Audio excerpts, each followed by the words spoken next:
এক ব্যক্তি এত পাপ করেছে যে শেষে মৃত্যুর সময় সে সন্তানদেরকে ডাকছে, ডেকে বলছে যে আমি যখন মারা যাব আমার লাশটাকে তোমরা কবর দিও না, যদি আল্লাহ পাক আমাকে ধরতে পারেন তাহলে খবর আছে আমার। কি করতে হবে? সে বলছে যে আমার দেহটাকে তোমরা পুড়িয়ে ফেলবে এবং পুড়িয়ে ফেলার পরে ছাইগুলোকে একত্রিত করবা, করে অর্ধেক ছাই সমুদ্রে ভাসিয়ে দিবা, অর্ধেক ছাই বাতাসে উড়িয়ে দিবা। সন্তানরা তাই করলো। মৃত্যুর পর আল্লাহ পাক এই সমুদ্র এবং জমিনকে বাতাসকে আদেশ করলেন যে তোমরা ছাই জড়ো করে দাও। আর মানুষ আর জিন আল্লাহর কথা না শুনলেও এই প্রকৃতি আল্লাহ পাকের কথা শোনে। বিজ্ঞান বলে প্রকৃতি থেকে সব হচ্ছে।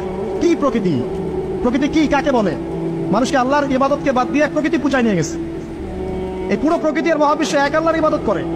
কে সৃষ্টি করলো প্রকৃতি? প্রাকৃতিক ভাবে হয়েছে সবকিছু বলে, আল্লাহ থেকে হয়েছে বলা যাবে না। বলে আপনি মৌলবাদী হয়ে যাবেন। আল্লাহ শব্দ ইউজ করলে আপনি মৌলবাদী হয়ে যাবেন। ধর্মতাত্ত্বিক শব্দগুলোকে আস্তে আস্তে উঠিয়ে দেওয়া হয়েছে। দেখবেন যুক্তি, বিজ্ঞান, দার্শনিক শব্দগুলোকে আনা হয়েছে। এটাও টেকনিক্যালি করা হয়েছে। কোন সেকুলার মিডিয়াতে আপনি দেখবেন না ইনশাআল্লাহ বলছে। ইনশাআল্লাহ প্রমাণ করবে যে আপনি আস্তিক না নাস্তিক।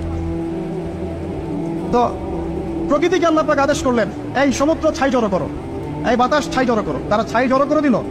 এই ব্যক্তিকে বলা হচ্ছে তুমি জীবিত করে আল্লাহ পাক বলছেন তুমি যেই কাজটা করেছিলে, লিমা ফাআলতা হাদা, তুমি এই কাজটা কেন করেছো?